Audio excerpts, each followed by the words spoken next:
Okay.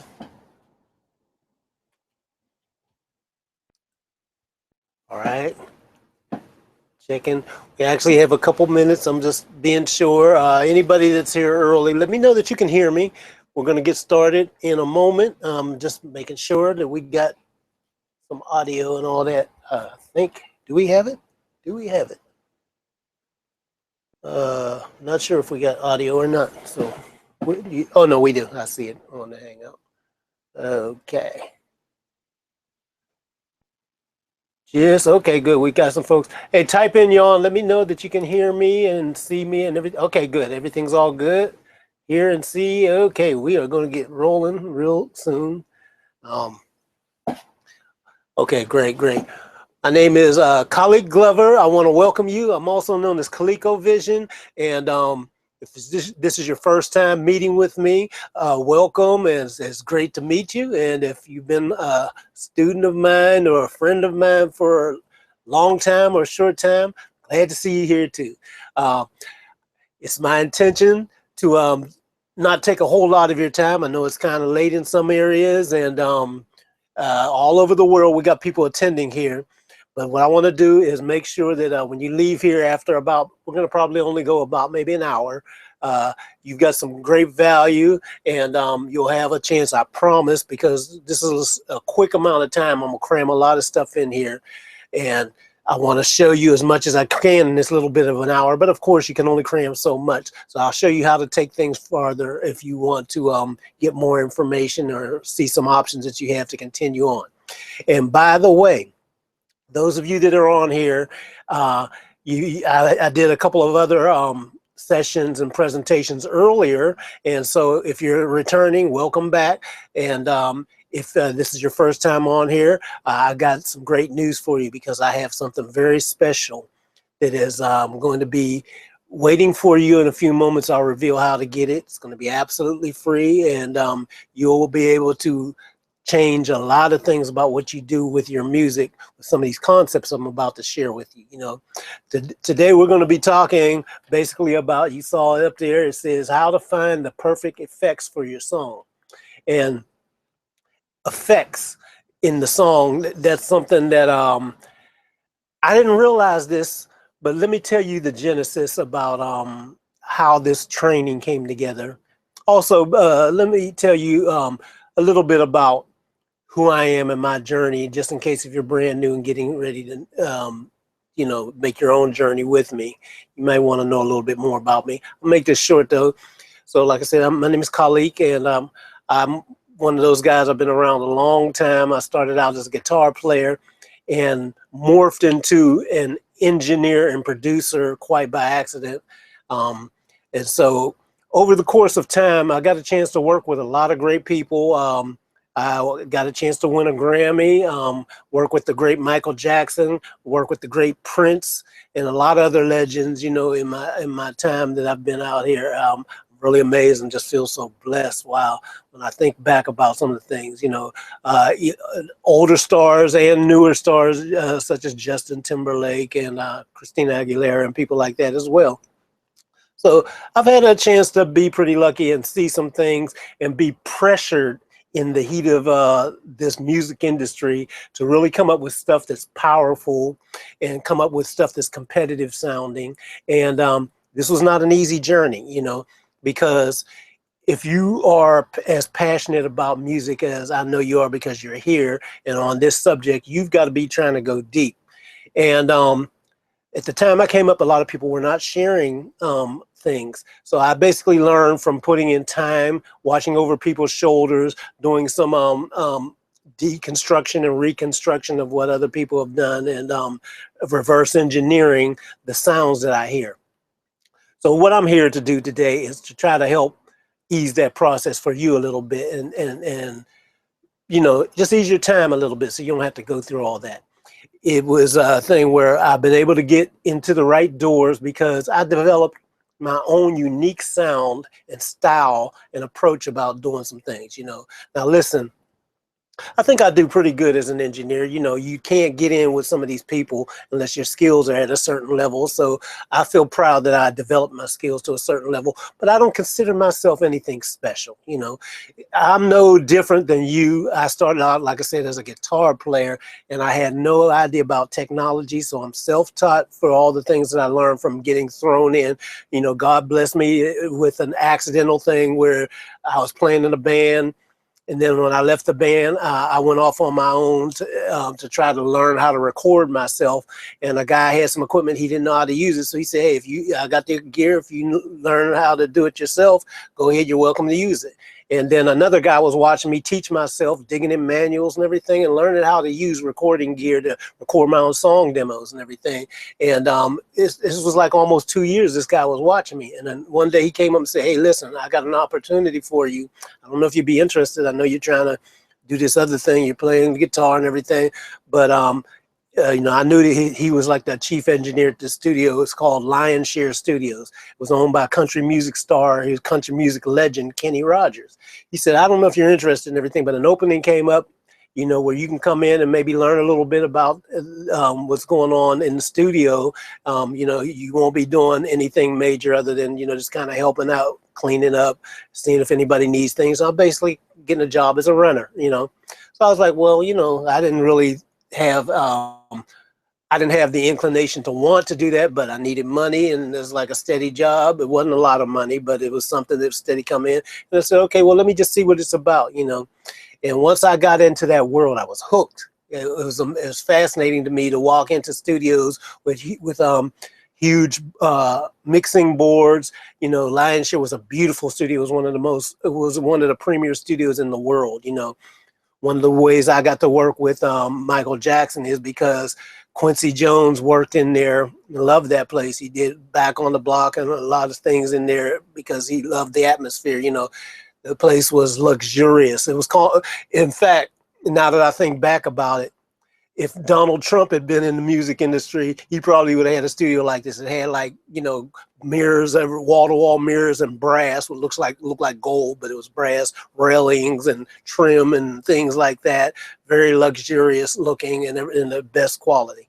So anyway, I tell you this to say that I didn't know anything. I got in and, you know, asking and if anybody needed anything, coffee, sandwiches, make my little runs, had to clean up and get things like that and just be useful and helpful. So that got me in there. And then eventually I stayed beyond my hours, the time that I was assigned to work there. I stayed beyond that time because, you know, I couldn't leave. I was just fascinated, and I wanted to see what was going on, you know, even when I was off and wasn't getting paid. So people started asking me to do little things. I never complained. I was like, sure, what do you need? Whatever. And you know, they almost had to put me out there. In fact, after a while, you know, I was spending time, even when sessions were over, I'd stay afterwards and just, you know, kind of go through manuals and learn like I was doing any other thing. And then I took this as a way to also improve my recording skills and everything. So eventually that got me in the right doors and got me requested on some sessions. I got requested to be on We Are the World with Michael and Quincy and Lionel Richie, Stevie Wonder, and a whole host of stars and everything. The original We Are the World that had all these stars. I wasn't originally signed to that project, but I got requested by the head engineer because it was such a huge project. And even though I hadn't been there that long, I had demonstrated, I guess, my skills were up good enough and I could be trusted, and I was hardworking and everything. So I was requested to put on it. Totally a blessing. Then I got a chance to, you know, do, you know, no major chance. I didn't mix it or anything like that, but I got a chance to do some recording, some of the different things, recording, editing, and various little tasks to get the things done. So anyway, I say all that, and I'll get back onto the thing. One of the biggest things that I learned from watching all these top engineers was watching them put things together step by step, like, you know, like a sandwich. They just start stacking stuff on top of each other. And the thing that fascinated me the most was the effects. And why did that fascinate me? I got to tell you, it was, well, but first of all, as a guitar player, tell you a little bit about me as a guitar player. I've always kind of been the weird kid in my neighborhood. I was the weird black guy in the neighborhood that was listening to progressive rock from England.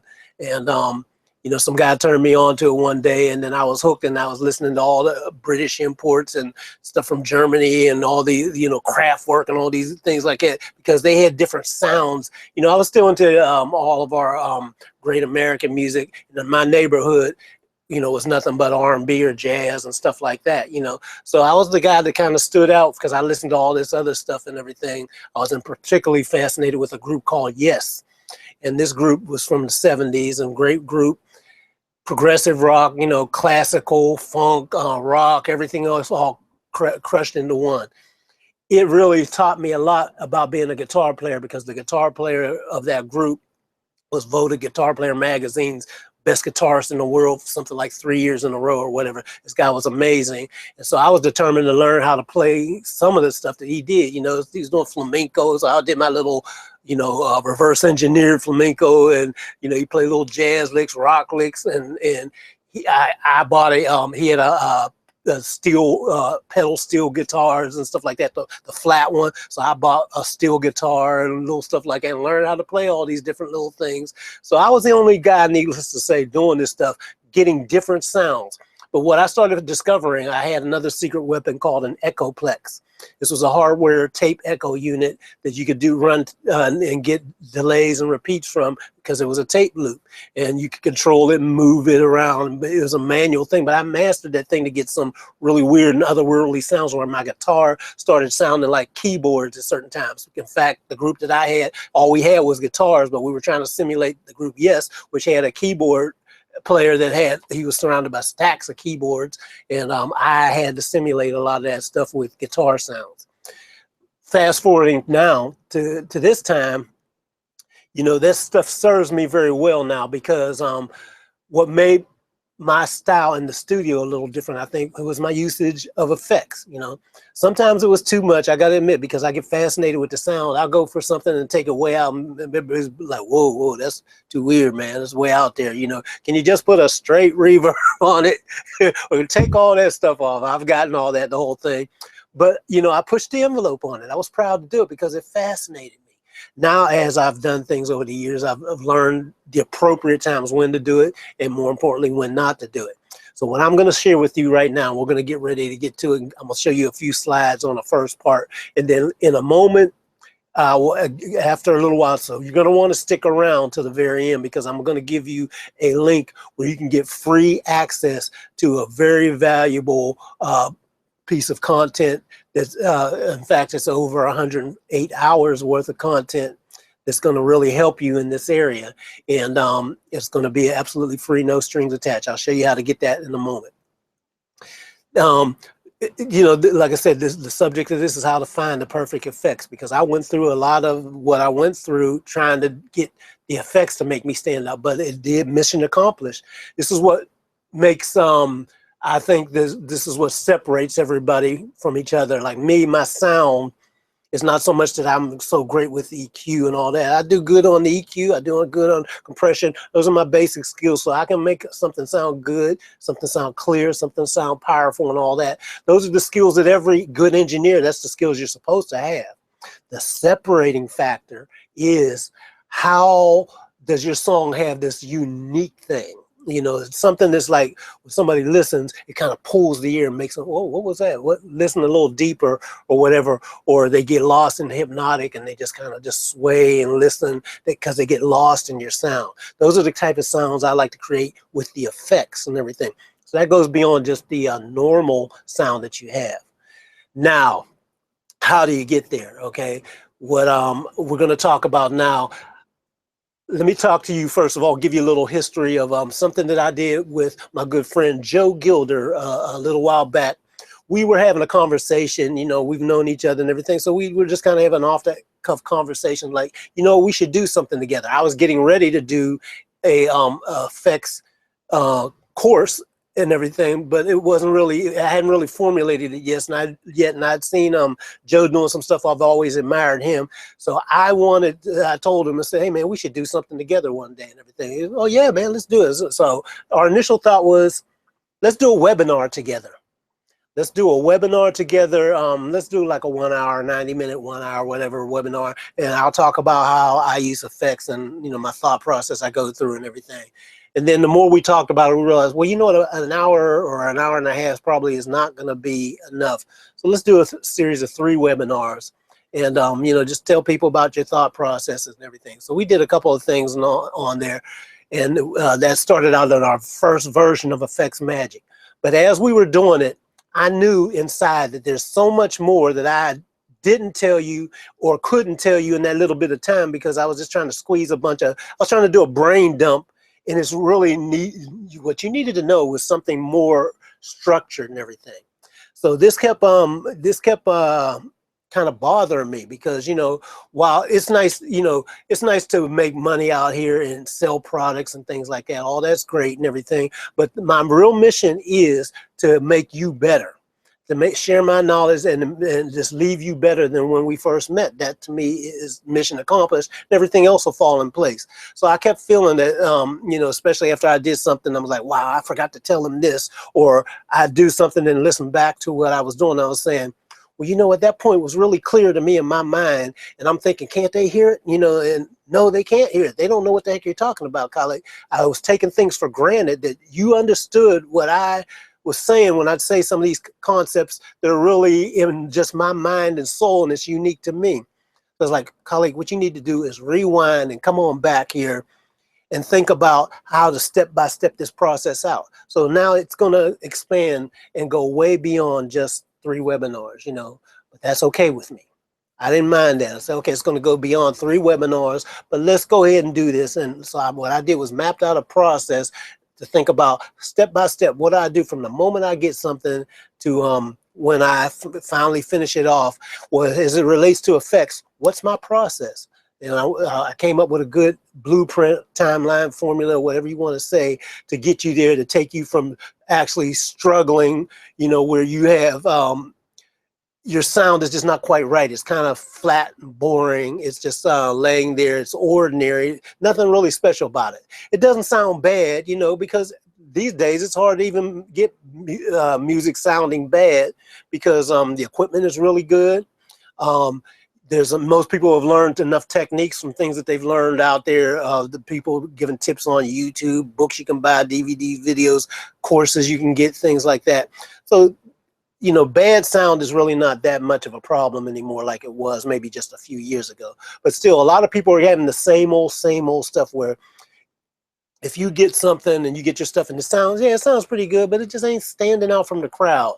You want to go from here and then get to the point where you're starting at one place and then you're moving all the way over to the other side and end up having sound that's exciting, sound that's interesting, sound that is intriguing, sound that is unique, and sound that, like I said, it grabs your ear and makes you want to listen. You know, other people have to stop. They have to bob their head or pat their feet or something like that.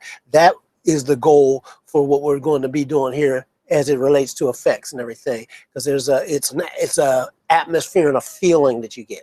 So let me I'm gonna switch over to here and talk to you about how to find the perfect effects for your song. I'm gonna dig in now, and how to find the perfect effects. You know, first thing you got to do, we're gonna start with, what do you got and what do you want? Let me say that again. You're gonna start with, what do you got and what do you want? Okay, so starting with what do you got and what do you want, and then we're going to move through a process. The process will take us through 7 steps that I came up with, basic steps that'll take you through getting effects that are going to really kind of stand out, because within these 7 steps are sub steps that really will get you there. So the what do you got means you're starting out with boring, flat, ordinary, mundane sound. Nothing is standing out from the crowd. Nothing's unique. Sounds good, but it's just kind of there. So when they play your music and everything, there's nothing to make it jump out and say, hey, check me out from all these other things that sound great. Check me out. You know, you want to get, what do you want? You want to get over there to it's exciting, interesting, and unique. And the process goes from the first step that when I thought this process out is, assess what the sound needs. You know, I'm gonna give you an overview and then we're gonna dig into these. The second part is we choose the perfect type and category. Next, step 3, we enhance the beat and the groove. Okay. And the fourth step is enhancing the space and the depth.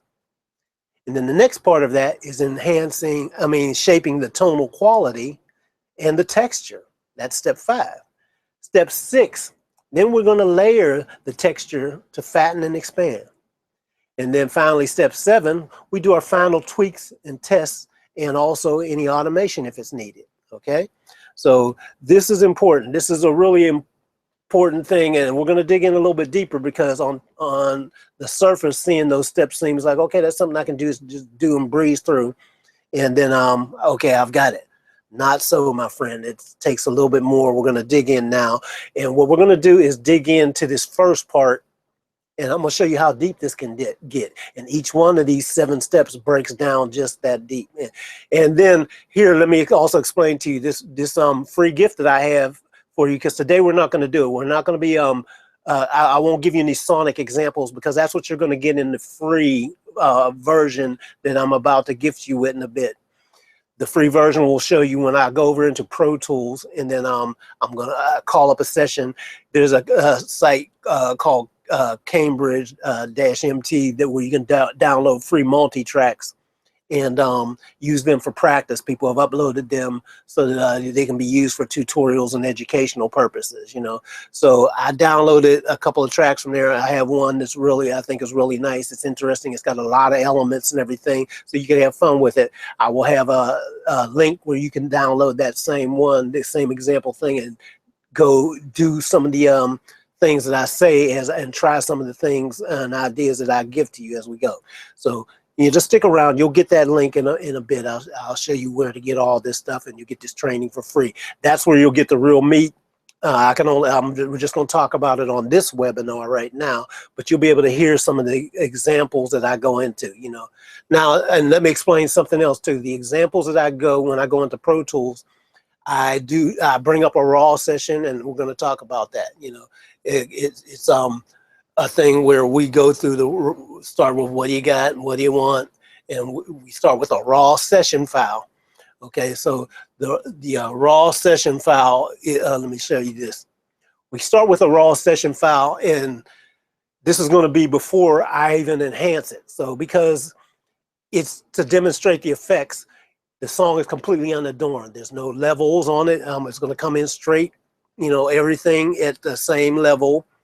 No EQ, no compression, no nothing on it. So we just hear the raw tracks. It's going to be way out of balance, and then we're going to get it into balance with using just the faders and pans first of all, and then we're going to build it up. We're going to ask ourselves some questions inside of here. We're going to ask if the drums, for example, need anything as we're listening to this. What kind of flavor does it need? Should the drums be like drier or wetter sounding, you know? And now these are the questions as they relate to effects, you know, so we're not thinking about does the snare drum need to be brighter or punchier, or the kick drum, or we're not looking at it from that point of view. That's another training, and I'll tell you more about that at another time. But as far as effects and everything, we're going to be looking at what kind of flavor should the drums have, you know. Should they be drier or wetter, you know? Should they be like just in your face, pumping, dry, bombastic, but fat, but right there? Or should they be wet and booming out like cannons, like you know, the Led Zeppelin sound, or anything like that, or anything in between? And also part of that is, do we need any effects to make the beat itself from the drums bounce? Do we need that in there and everything? That'll be part of the process we look at. What's the main hook instrument, and does it need anything?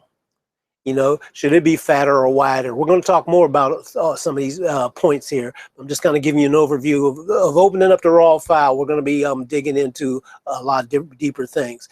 And another thing is the lead vocals or the lead instrument. What kind of flavors does it need? You know, should it be drier or wetter? Does it need bouncing, etc.? Just like we asked for the drums, okay? So let's talk about the process. What do you got?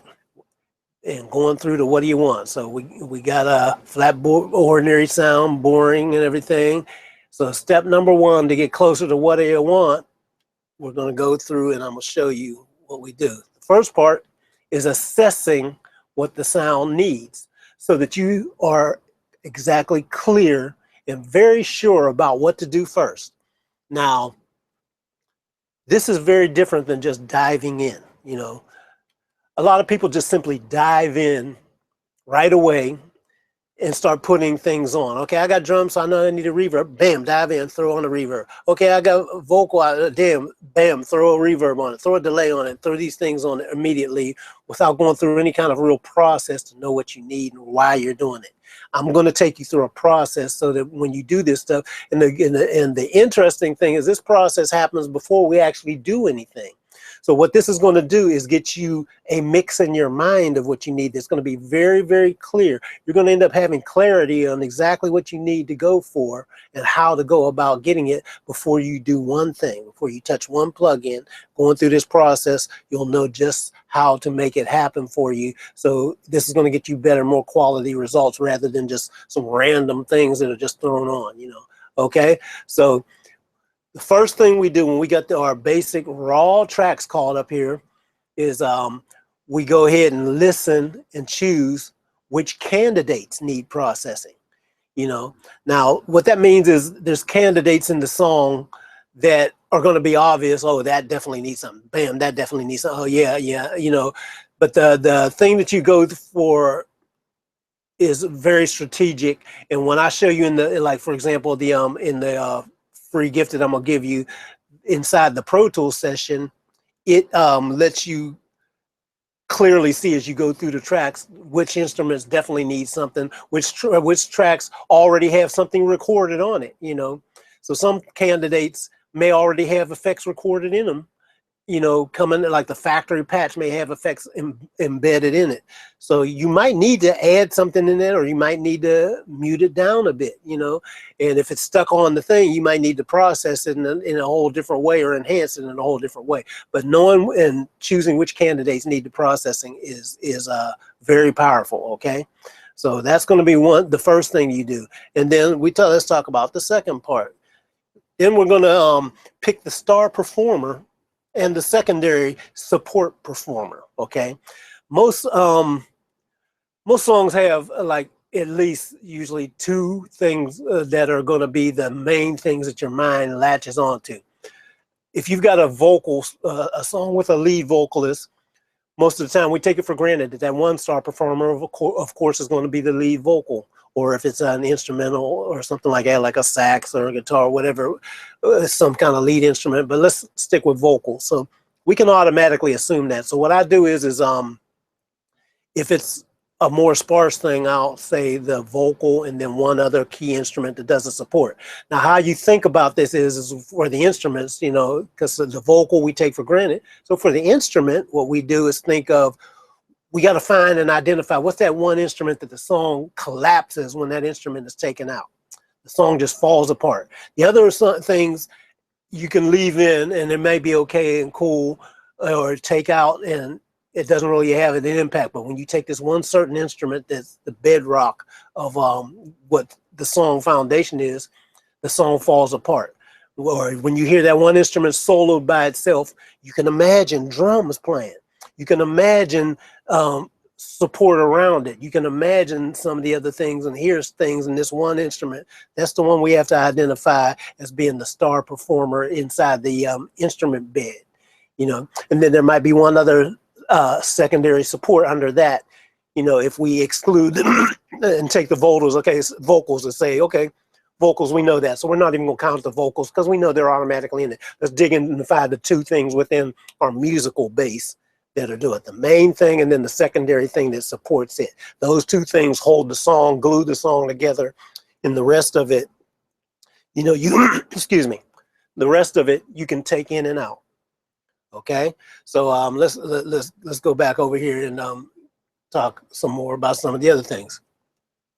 Then, as you're listening back to the raw, we're still in the raw stage of listening to the raw files and assessing what the sounds need, the different sounds in there. So determining we're in the sound stage. Should everything sit? Okay, and when I say determining in the sound stage, that sound stage, a lot of people think sound stage means left to right, just moving across one way to the other, and I'm doing the motion backwards because you're looking at me here. You know, I'm actually doing it opposite, so it looks the way you would see it.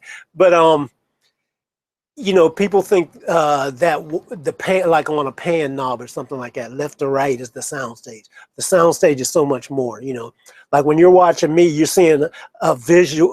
It's not a sound stage, but this is an image stage. You know, so you see me, I'm up here in front, and you know, I get up here, it can be front and center, more things here. Certain things we got off to the back. We got the TV monitor way in the back, little things like that, things in different places.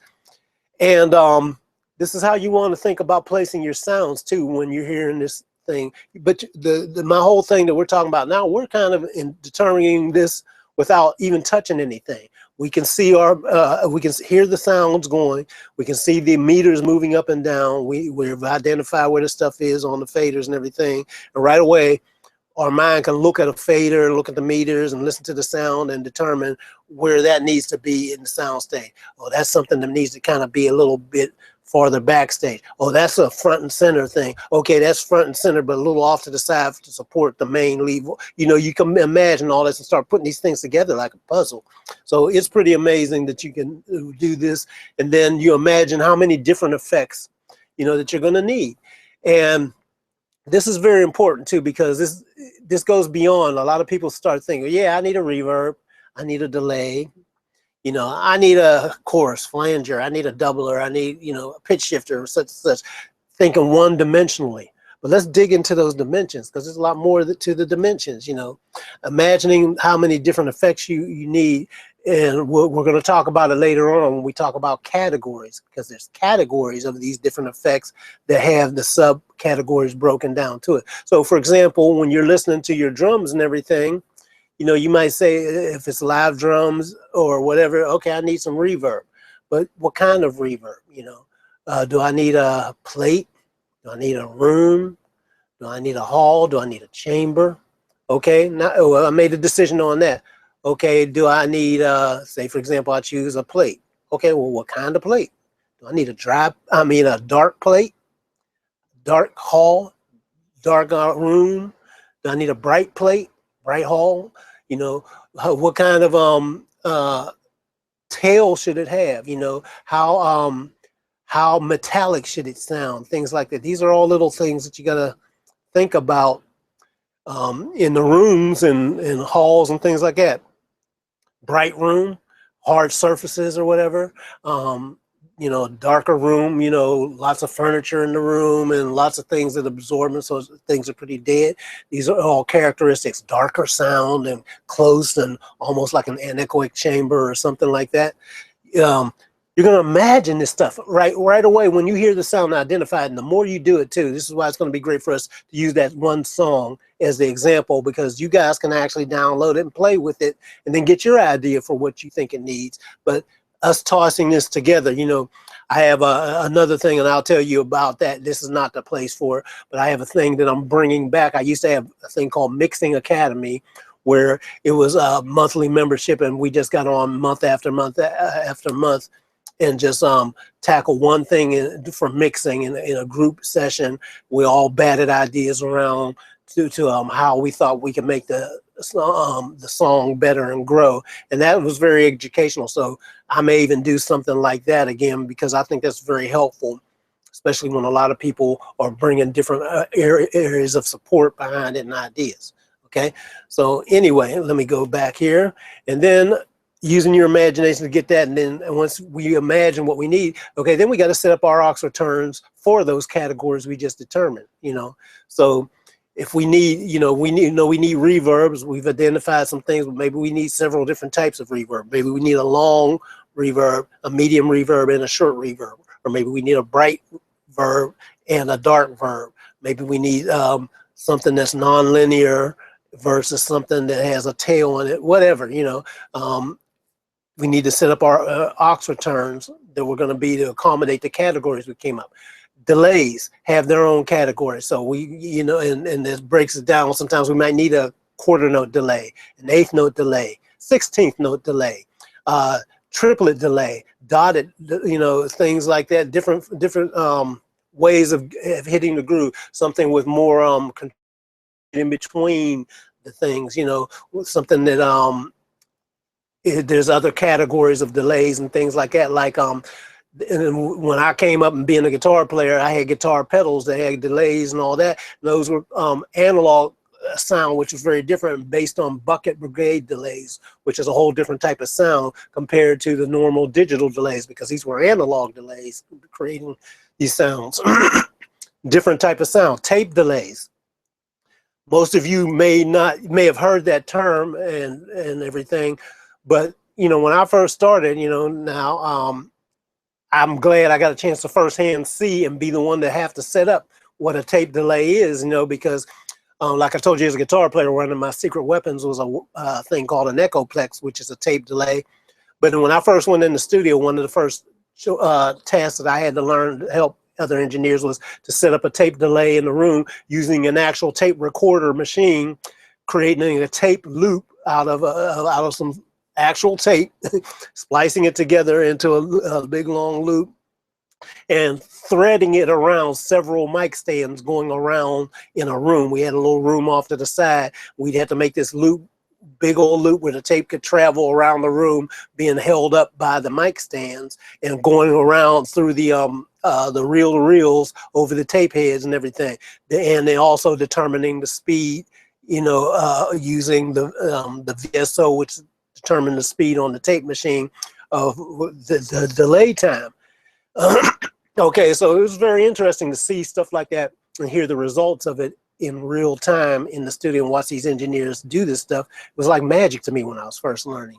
But to see it now, I get it. When I see these presets out here that are digitally representing and recreating, I know where it came from and why, you know.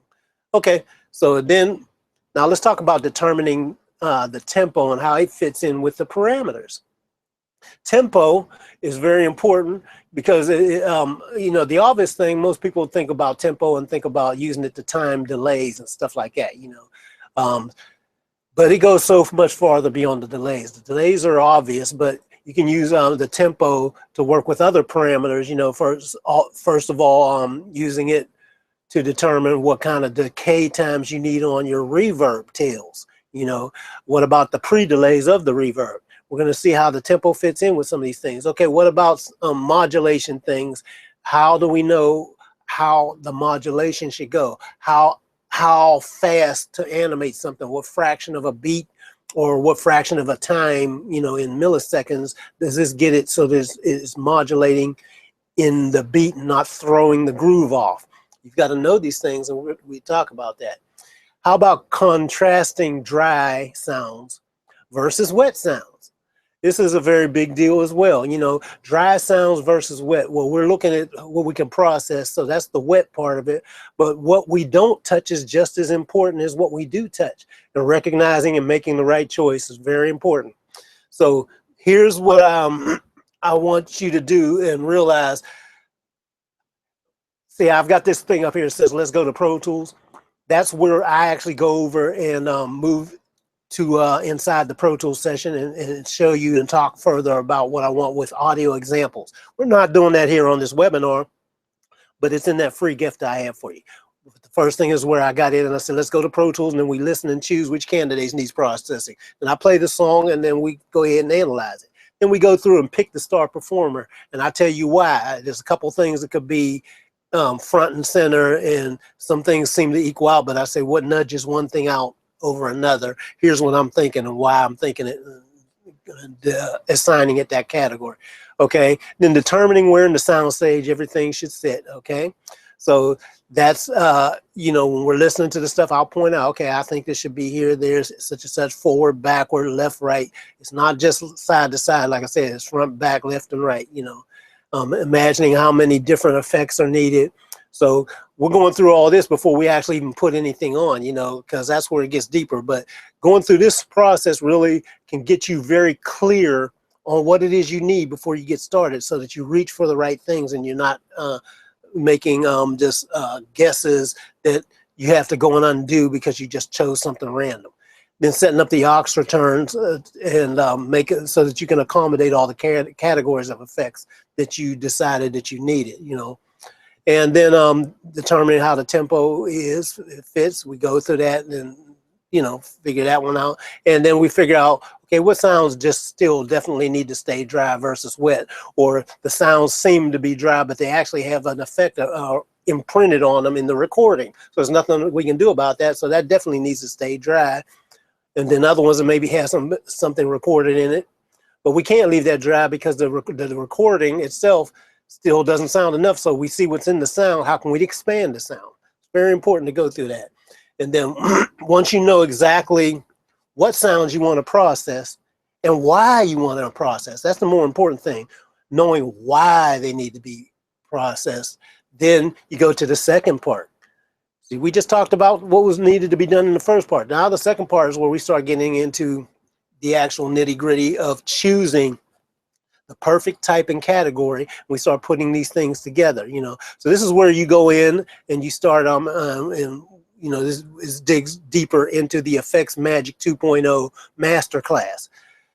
You dig in and choose the perfect types and categories, which you've already kind of assessed in the first part. Start putting them together. It breaks down into brand. For example, the category and everything. Like I've got all kinds of different effects that I could use. I've got clean reverbs that are really clean and pristine and almost invisible sounding. Then I've got other reverbs that have a texture to them, like the lexicon sound was a big thing back when I was coming up.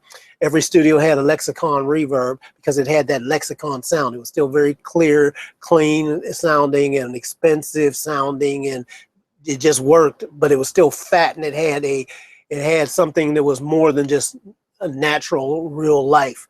So you wanted that sound. That was the perfect type and category if you wanted to have that kind of sound. I need something a little beefier in the ambience, But then you had other ones that were maybe like a little bit cleaner, So you had different companies. Eventide had some stuff. TC Electronics had stuff. Just a lot. Roland had stuff. All these things appeared in the studio. So many different brands, and now we have so many different brands as far as plugins and everything. It's unlimited. So knowing the best type and category that you want by saying, okay, I need a nice gritty verb, something that sounds good and everything, but it needs to have a little grit. Or I need this or this other sound. I've got many times I'll use stuff and use good old Deverb inside of Pro Tools, because I'll be like, Deverb doesn't sound bad. It's not it's not going to be as good as clear, but it's not a bad thing. So that's I can use that category of reverb for certain things and know that it's going to still sound good and still work and do what I need it to do. But then when I need to say something for the vocal, then I may go to my Eventide or Sonox reverb, or go through just any of the different ones, the lexicons or the EMT 250s, through the universal audio interface or whatever. Different reasons why I use different things. Okay, so anyway, then going through that, you see choosing the best category on the effect to use. You decide on which category you need: reverb, modulation, pitch, delay, etc. You decide on the function. The function, does this need to do just ambience? Does this need to, the ambience, does it need dry ambience, short ambience versus reverb, where the sound needs to be stretched out? What's the function that it's going to do?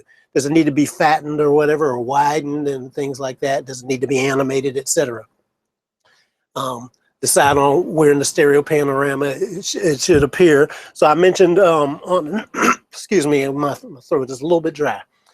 I mentioned on a previous webinar about, like, for example, in the panorama, a lot of people on guitars, when they process guitars in the box or whatever, they may automatically take a plug-in, put a stereo plug-in on and listen and tweak it on in, and then that's it. But their thought process doesn't go any deeper. So what I like to do is when you decide where in the stereo panorama it's going to be something like a guitar or something, and we'll talk about whether it should go directly on the guitar or whether it should be on a send and return system. Well, thinking in terms of a guitar, many times if a guitar, you got a live guitar and they have an amp or something, and you mic it up, many times their guitar amp will have a built-in spring reverb. And sometimes a lot of guitar players will put a little bit of that in there as part of their sound, you know. So when you put the mic in front of the amplifier, you're capturing all of that. Well, where that effect appears in the panorama, in the space, is it's right at the same point source as the amplifier, the guitar sound itself. It's all in the same place. So if you're adding something like that, a spring reverb to enhance a guitar that was recorded, you might want it to be a mono spring reverb. You might want to locate it exactly at the same pan space or slightly off, slightly behind the guitar itself, just to offset it for that tone. That's one type of tone. Another thing that you can do is you can still put it into a stereo space, or you can take that mono one, instead of putting it right on the same panorama side as the guitar, you might want to put it opposite. You know, have the guitar completely dry, but the spring reverb on an opposite thing. It depends on the situation, of course, but these are things that we'll think about as we approach some of this stuff. You know, a lot of people don't go that deep in their thought process. Should it be on an aux end, or should it be applied directly to the instrument or the vocal? You know, we talked about that. And then presetting up several effects returns so that you got options, you know. So a good example of this is, like I said, delays earlier. You know, many times if I have a song and I know this song's going to have a lot of delays going on in it, but I might want to have a quarter note delay on one return, an eighth note delay on another return, and an eighth note and a 16th note on another one, or maybe some version of it, so that I can send different things to each one without having to go through a bunch of things. It's just a matter of sending into it from a specific instrument, and it's already there at the ready. So having several things set up to have the options, even though it's the same basic thing, instead of worrying about trying to find a new preset and everything, just preset up these things in advance and have the options to send into them. Okay.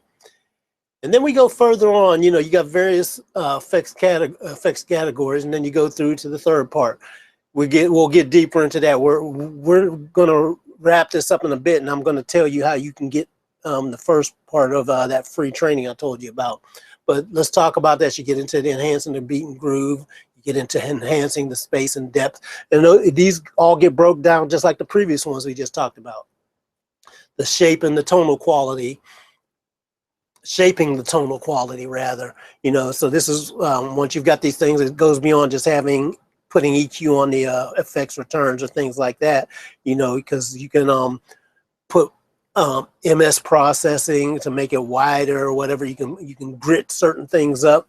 You can determine whether you need compression on things like that, shaping the tonal quality and the texture of those sounds, you know.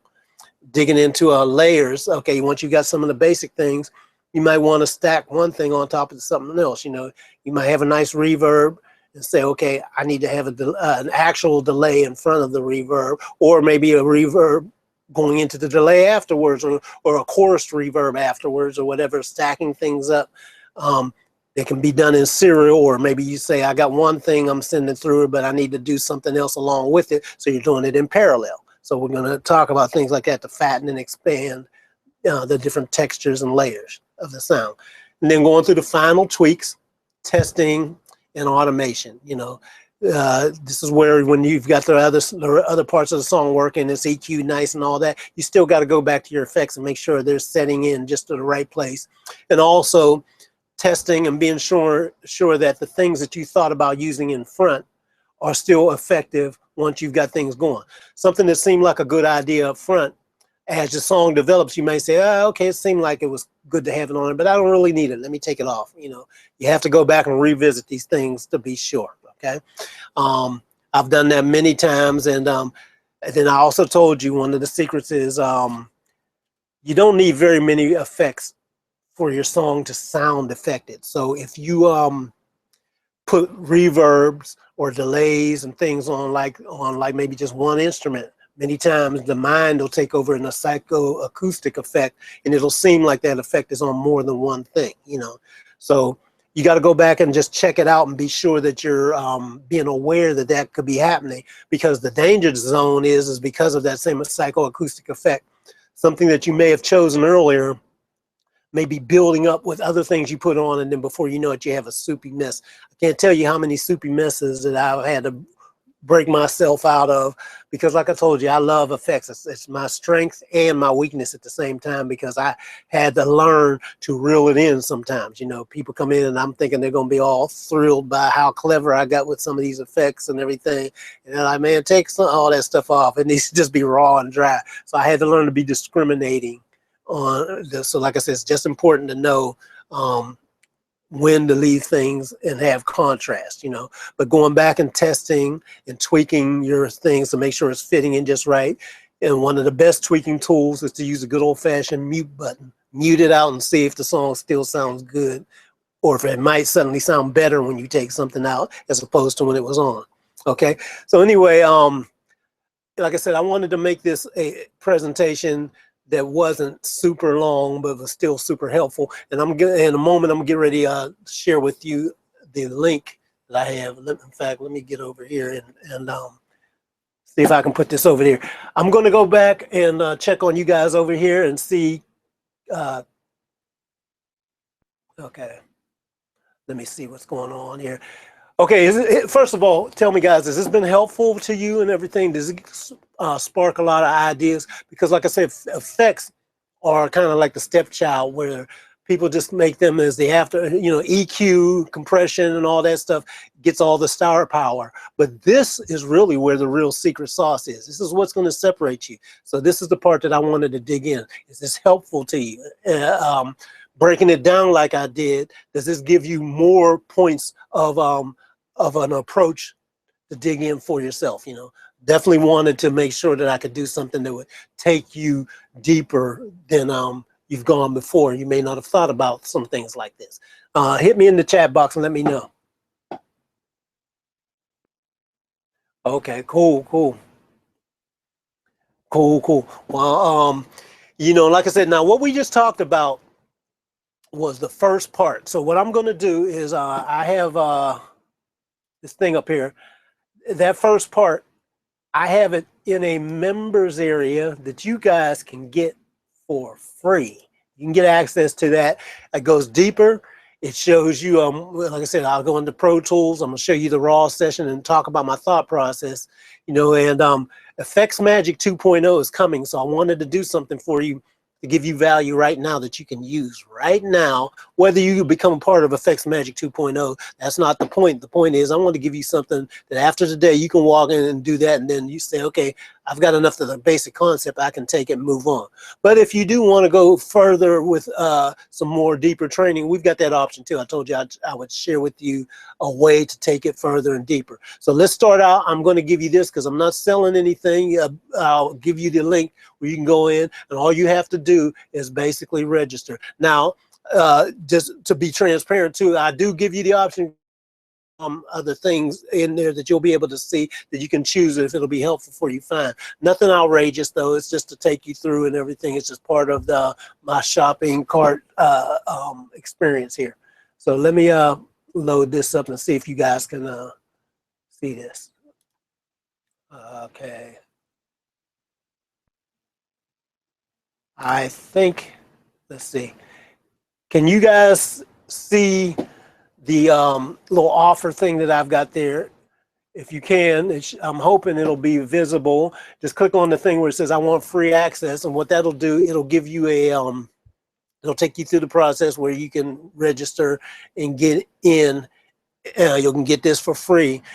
Now this is, I'm going to probably limit this to about the first 100 people, or I'm going to be taking it down very shortly. You know, 75 to 100, give it away for free. I'm going to play it by ear, but I'm going to see, because I know a lot of people are going to see this on the read, you know, they may miss it. So I'll decide when I'm going to shut it off. The bottom line is you want to get in early now, because this is part of the course that I'm giving you right here, right now. This is part of the inside thing. And here's the thing. Let me explain to you and tell you a little bit more about Effects Magic. I said I started out a little while ago with Effects Magic 1.0, and it originally was just going to be a 3-webinar series. You know, it actually started as a 1 webinar, expanded to 3 webinars. But I decided I got to do a 2.0 version and break down way more, because I can't possibly cram all this stuff that it takes to do a fight into this little bit of time. It just can't happen. So I revisited it and mapped out my whole process, you know. So getting even deeper into the process, we only talked about the first couple parts, you know, but when we got into, let me see, I've got like some parts on here where when you choose the category, you know, we talked about, you know, let me see. Yeah, we talked about like getting into the groove and enhancing the groove. So one of the things is using the tempo to fit with the BPM, the beats per minute, and the milliseconds, merging them and knowing how they work together, how to choose musical subdivisions, you know, the eighth notes and everything, which one, and determining which one's going to be the best fit for the song. Eighth notes, quarter notes, 16th notes, triplets, and things like that. Deciding if the beat needs to be bounced or stretched. You know, you can bounce your beat, you can stretch out beats, or you can push and pull on the beat, slow down things, animate things, and all that. You know, you can decide how the overall groove and sound should be as far as a flavor. Should it be a tight sound? Should it be a looser sound? You know, it creates moods. Should it push the groove and feel a little on the edge, or should it be kind of laid back and just kind of laying into it? You know, effects are what let you do all this. This is what effects magic does, and we get into a lot of these things in the further lessons. You know, that's in the part where we're talking about enhancing the beat and groove and enhancing the space and the depth. You know, we talk about using things like pre-delay to separate the sound, pre-delay on reverbs and things like that to separate it, and how to use it to the most effect, you know. And using the send levels can affect how the tones and where the sweet spots of how sounds interact with what you're doing, you know. Parameters such as diffusion and density, which most people never touch. I'm going to show you that these things can be very powerful, and plus they tie in what I told you with the tempo thing and all that. If you have an understanding of this, you really can sit your reverbs and things like that into a whole different places beyond where most people are normally doing it. Okay, and let me see, adding things like I told you, you can also add mid-side processors to really widen things or narrow things and all that. A lot of different things, and we go to a lot deeper than just the ordinary thing. See, what else we got here? EQ, you know, to filter and reduce clashing and stuff like that from weird tones or anything like that. That's going to be part of shaping the tonal quality in the texture, you know. You can use EQ to enhance the best parts. You know, we'll talk about that as well as what's the best part of the effect that you're working with. You're going to identify that and shape it. Sit it right in the right space where you can still hear it, but it doesn't get in the way or mess with other stuff, you know. This is the little stuff that makes people separate the men from the boys, and the folks that get all the gigs and everything is when your sounds like that. You can still hear everything, but it still has its own little space and characteristic, you know. And how about you know, layering and things like that. So you can imagine how the effect that you might already have with sound with something else, you know. So I mentioned, like, you know, a reverb going into a flanger so that the room gets phased. I did a thing for a client. It was a gospel song, and I told you guys about it. And the song was called True Worship. It was about, you know, worshiping God and everything. And so as I listened to this song, I was like, wow, I want the feeling when people are hearing this that they're going to God. You know, when I heard this, how can I get that with effects? So what I did was I bent my room. I bent the reverb effect that I had so that it felt like I bent it up, and it felt like people were going to God. Or, you know, I bend it up and down for different things, you know, when it's either going down or dropping into the lap and arms of God, you know, or going out into the heavens with God, or, you know, whatever you believe in and everything. I wanted you to hear something and have a feeling, because that's what I do, is create that. See, that's the power of effects, when you can evoke feelings from somebody hearing something. And when I put it on there, the guy heard it, and he had never heard, you know, it didn't exist. He didn't suggest it. It was just what I thought of. And he noticed it immediately and grabbed it, and he loved it. You know, that's what I like when I have a big win from my clients, when they, you know, hear something that I do, because I think about it a little bit deeper. So you're going to have this same kind of thought process to go beyond just putting ordinary stuff on your thing. You're going to go from that boring and ordinary and flat sound to something that's uniquely your own.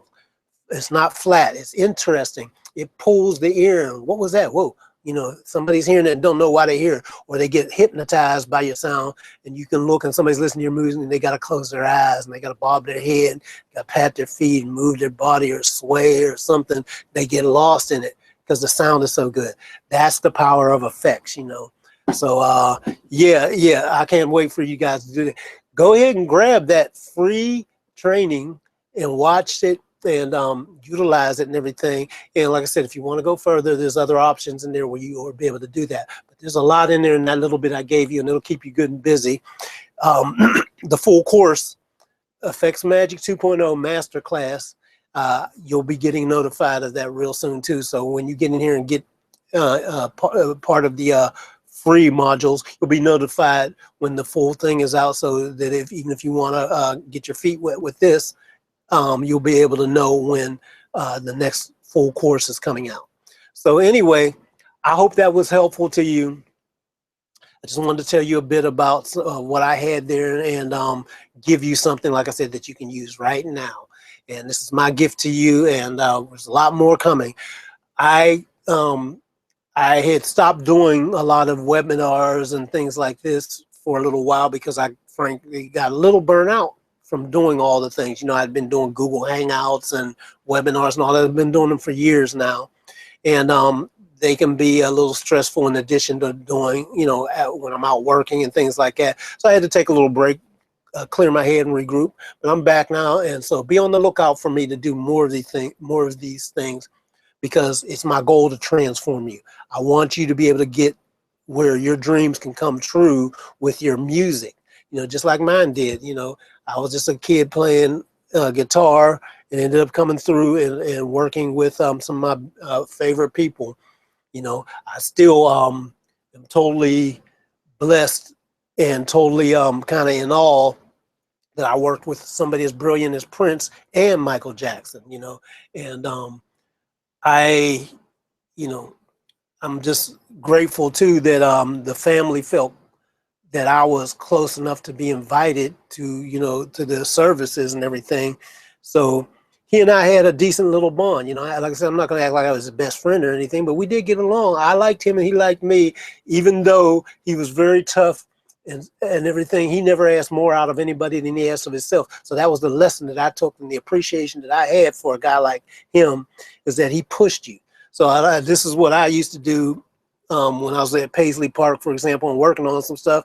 My effects thing and all that was all part of that, because rather than just throw on some ordinary stuff, I'm digging in. He had all kinds of little toys and everything, and you think about all the sounds and stuff that he had. So I wish that you know, I would have had more chance to do with things. I basically worked with him at the studio, and we did a lot of stuff that was in the vault. You know, me and some of the other crews, we all did recordings and everything. So there's a lot of stuff that I did that may or may never see the light of day. I don't know. But the good thing was, it was the experience of working with somebody that's that creative made me dig in more deep. So this is why I'm pulling this out for you with Effects Magic 2.0 Masterclass. It'll help you dig deeper and pull out something uniquely yours, so that somebody else will be looking at you and say, wow, that cat got something a little different. You know, I'm not, you know, trying to be like I am this big, better than everybody else, great technical engineer and everything. I hate those guys like that. They're acting all snobby, like, oh, these folks don't know what they're doing. Oh, the sound is off on everything.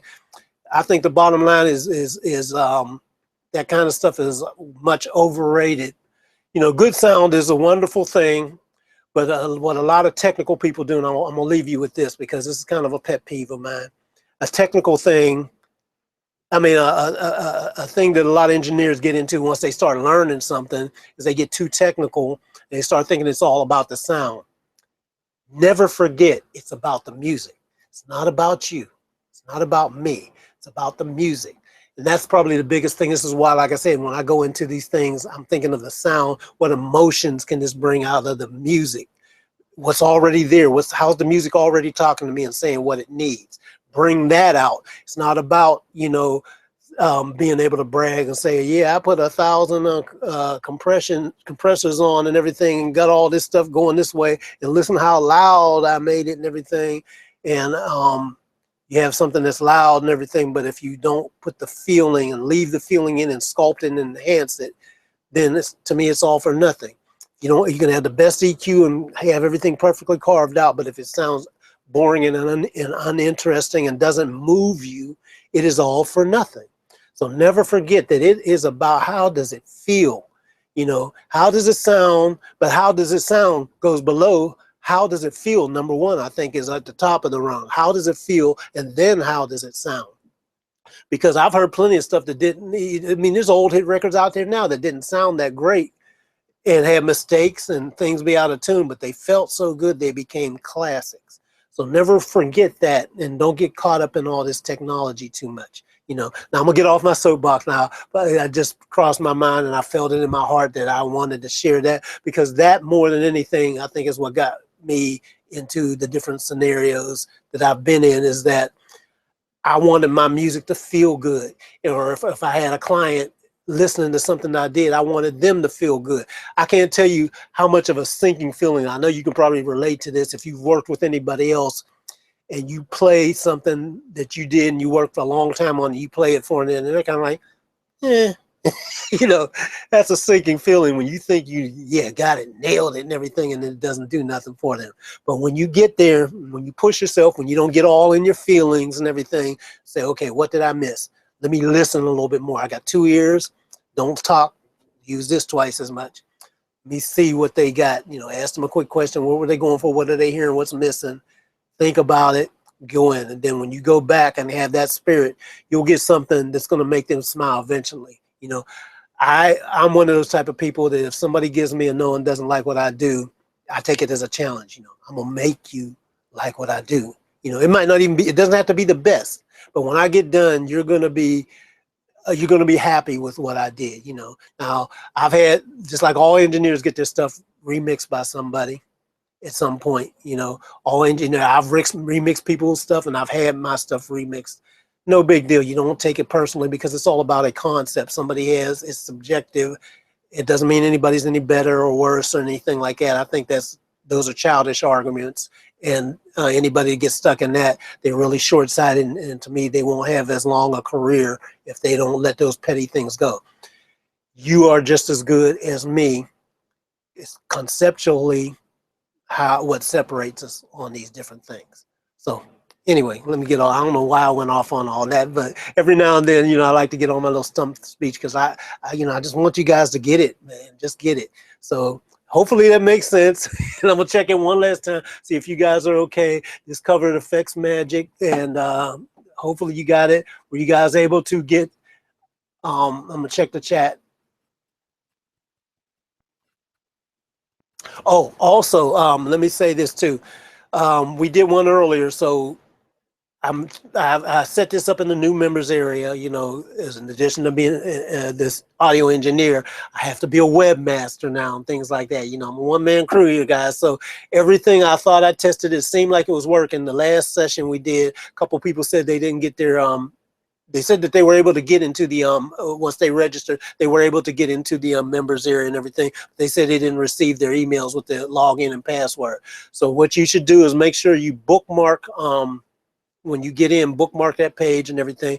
But sometimes these emails, because a couple people told me, oh, it finally came through or something. It didn't come through right away.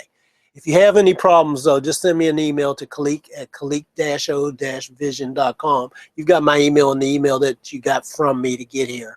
Or there should be different ways on the page to contact me.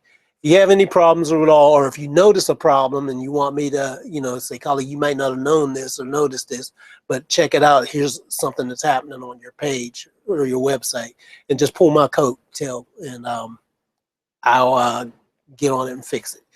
Thank you, everybody. Everybody have a wonderful evening, and I'm going to go ahead and get some dinner and see what's going on with these conventions, and vote for Hillary. I'll catch you guys later. Bye.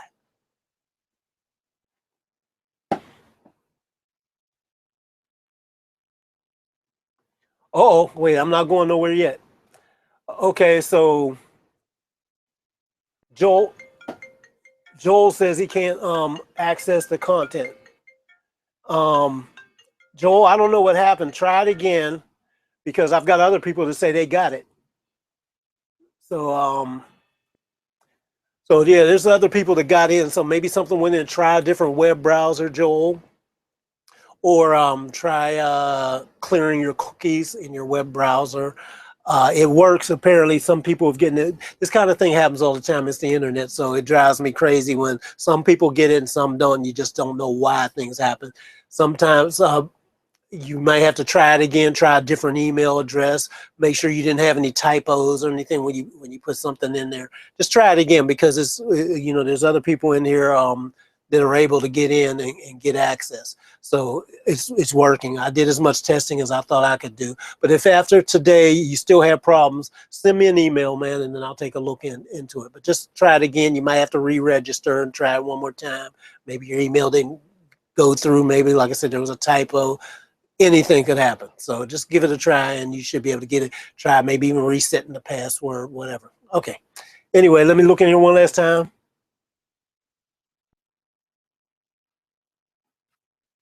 Okay, it says you only have access to your profile.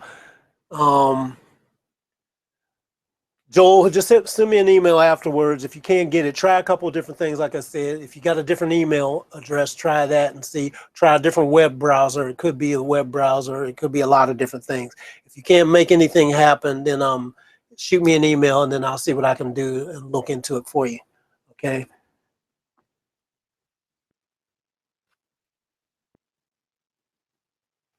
Can't access the drum content.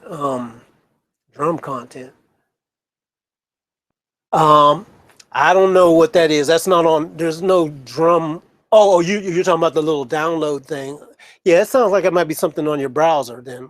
Um, that little if you're talking about the drum effects download, the little graphic thing and all that. Uh, is anybody else having any other problems? Okay, everybody else seems to be okay. So, oh, okay. You're saying the add-on. Okay, let me check that out then. Oh, I know what you're talking about then. That should have came in.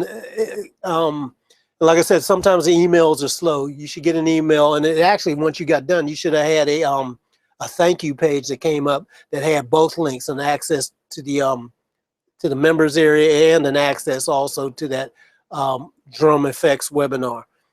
I'll get it to you, man. Shoot me an email, and then I'll reply back to you with a direct link to that.